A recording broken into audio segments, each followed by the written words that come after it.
Hello there, I'm Mika and welcome back to my channel.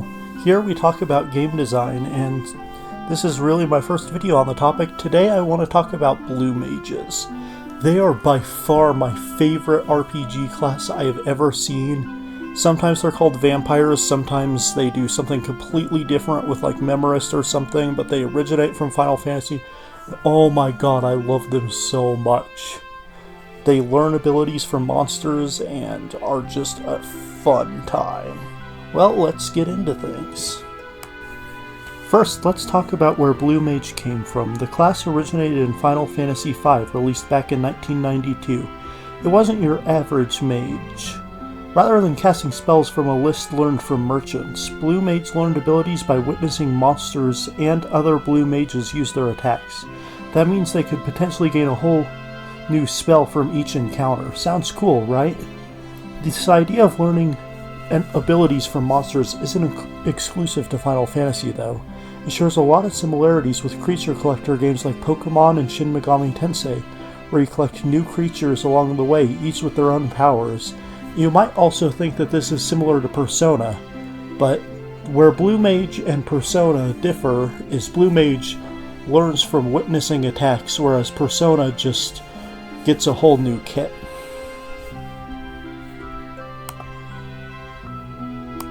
Some examples of classes and other things in tabletop RPGs that use Blue Mage-esque abilities are the Chimerist from Fabula Ultima, the Spell Thief from D&D 3rd Edition, and the entirety of the Wilderfeast system, which I will not be covering extensively in this video as I have not played it yet.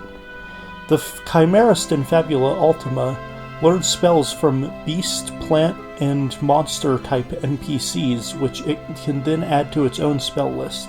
From what I know, because Fabula Ultima is heavily inspired by JRPGs, this class is directly based on the Blue Mage.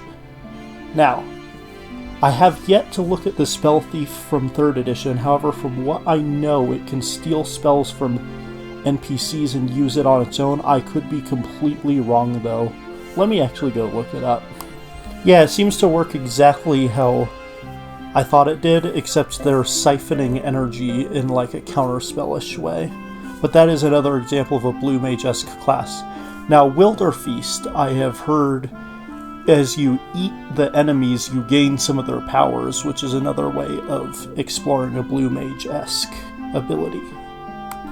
Ultimately, I just love Blue Mages and think they are really cool. You should consider adding one to your tabletop RPG. I haven't gone too in-depth about what they are, so let's do that. So, a Blue Mage is any sort of mage or magic caster that gains abilities through witnessing enemies doing it, or can steal abilities from enemies.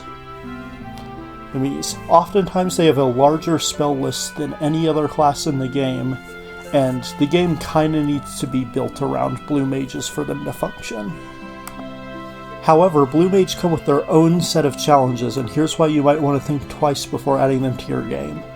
First off, the Blue Mage requires systems to be built around it. Unlike a regular class where you have a clear progression from start to finish, a Blue Mage is all about acquiring abilities over time. That means the Game Master needs to actively design encounters in such a way that the Blue Mage has the opportunity to actually learn these abilities.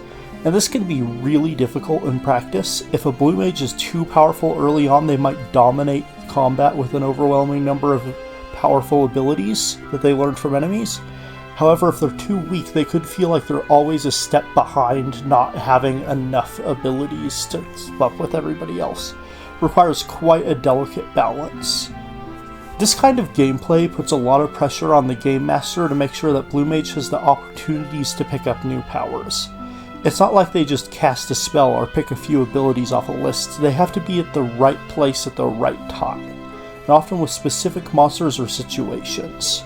You can't just throw them into a generic encounter and expect it to work out. The GM has to weave those moments in seamlessly, which takes quite a bit of extra prep time. Let's not forget how much it can also slow down gameplay. With a Blue Mage constantly learning new abilities, it's not just about adding more powers to their roster. It's about managing those powers, keeping track of which ones they've learned, ensuring they're not overshadowing other players with a huge arsenal of abilities. This can lead to analysis paralysis during combat, or make turns take way longer than necessary. And here's the thing, their powers are often highly situational. Not every monster attack is going to be useful in every fight, which can leave your blue mage in situations where they're scrambling to find the right abilities to use. In these cases, you might see them spend more time searching for the right power rather than contributing to the party in a meaningful way. There's also the issue of not every RPG system is well suited to the concept of a blue mage.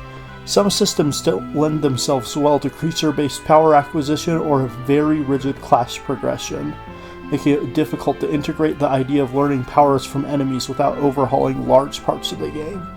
So, should you add blue mages to your tabletop RPG? Well, it really depends. They're a great fit if you've got a game where flexibility, discovery, and variety are key parts of the gameplay experience. If your group enjoys collecting, adapting, and experimenting with new abilities, Blue Mage could be a really exciting addition to your system. However, if you're looking for a streamlined experience, or if you're working with a system that isn't built to handle the extra complexity and GM baggage, it might be worth reconsidering. It'd be a lot of work for the Game Master to design encounters that give the Blue Mage the opportunities they need to shine. Ultimately, the decision comes down to what kind of system you're looking to make. Anyways, this has been Mika, and have an amazing day. See ya.